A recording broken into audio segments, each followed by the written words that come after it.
All right, sit down. You're going to learn how to make a snare today from scratch. Now, just like with kicks, you can think of snares as made up of three parts: the attack, the body, and the tail. And they're all very basic components. So we're using Serum 2 today, but Serum 1 will work just fine as well. The basic principles are all translatable even into operator. Step 1, we're going to create the body. Open up Serum and turn oscillator A to a sine wave. Then link LFO1 to the level of oscillator A. Turn the level knob all the way down and pull the modulator range all the way up. Now create a sharp ramp and turn it to Hertz mode. This gives us more control over the length of the snare. Then select envelope so that it only runs through once. Step 2, create the tail. Turn on the noise modulator and select white noise from the color menu. Turn the stereo up slightly, and then the filter also up slightly. We'll fine tune that later. Go to LFO2 and drag it to modulate the level of the noise oscillator. Turn the knob all the way down and the modulator range all the way up. And again, turn the LFO to Hertz mode and then envelope. Now we're going to create the shape of the tail. If we think about the sound of a snare, it all happens so fast, but if we break it down, the attack is slightly noisy, then the body is mainly just tone, then the noise comes back up through the tail. So we want to carve out space with a similar shape.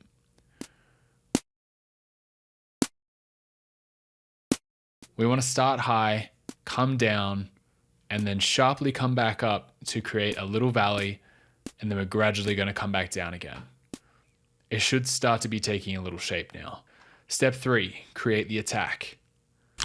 Now we want to go to the Matrix tab, and in a free space, select LFO3 as the source, and then for the destination, select main tuning under global. Before we mess with it, let's make LFO3 an envelope and turn it to Hertz mode again. Now create a really sharp and short ramp for the shape. Go back up to the Matrix tab and pull the slider to the right. We want it to only affect the very start of the snare itself.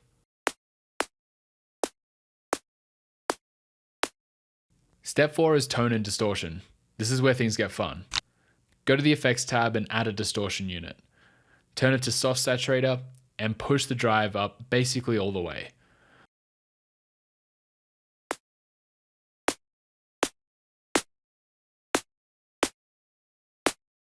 This is going to start beefing out all the elements of the snare, and we can start tweaking it as we hear it. Duplicate the distortion and turn it to Diode 1. We're just going to turn it up a little bit for now. This will really start to bring out the noise in the snare so that we can adjust the shape as needed.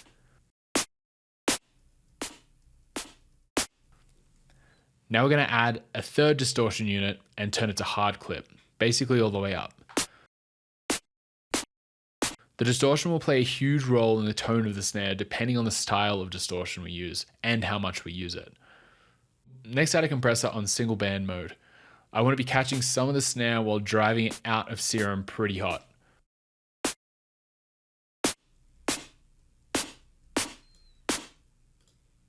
Now let's go back and tweak some of the parameters we set earlier.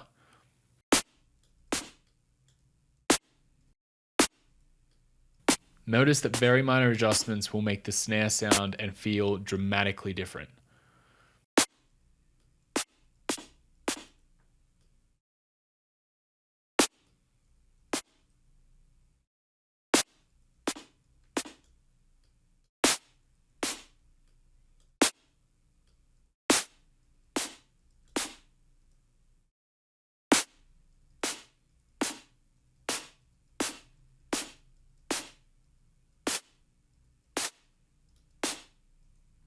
Now let's play with a new parameter, the pitch of the snare. Depending on the song and the genre, you'll be able to adjust the way the snare feels with the pitch as well as the other bits that we've set up.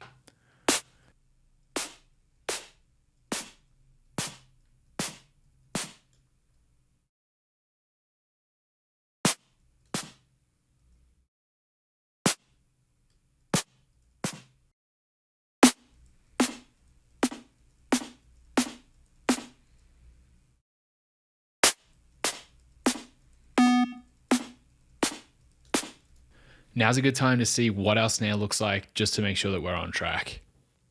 I usually just resample this straight into Ableton.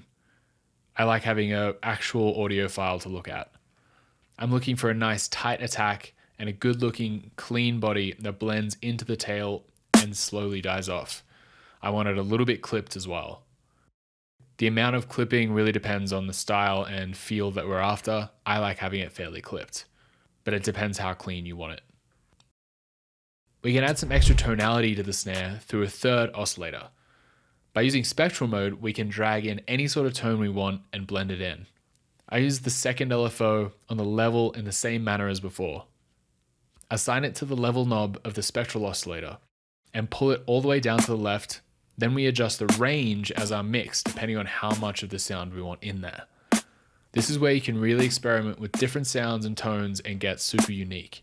And if you want to give this sound a different shape to the rest of the snare, just start a different LFO and set it to the level knob and adjust the shape and length as you wish. This will give you more control over the unique tonality that we're adding.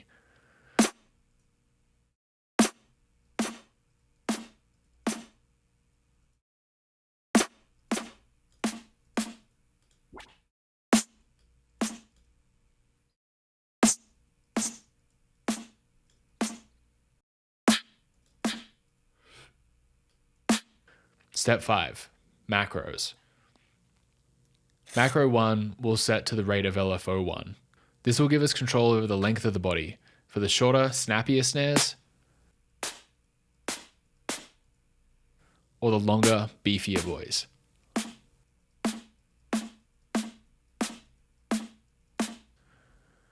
Macro 2 we can assign to the tail in a similar fashion. To set the range, I pull the macro all the way down, then adjust the rate of the lowest possible spot I would go for this purpose. Then I push the macro all the way to the max and set the max point on the range to as high as I would possibly go in this purpose.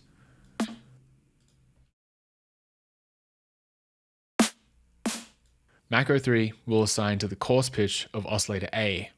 This should give us a pretty good default, but again, adjust as far as you like. This will give us control over the pitch of the body of the snare. I like to continuously check my work by resampling and seeing what it looks like, especially when changing the shapes of things. It's good to see where you're sitting. Now you can go back over any of the shapes or distortions or even oscillators and experiment.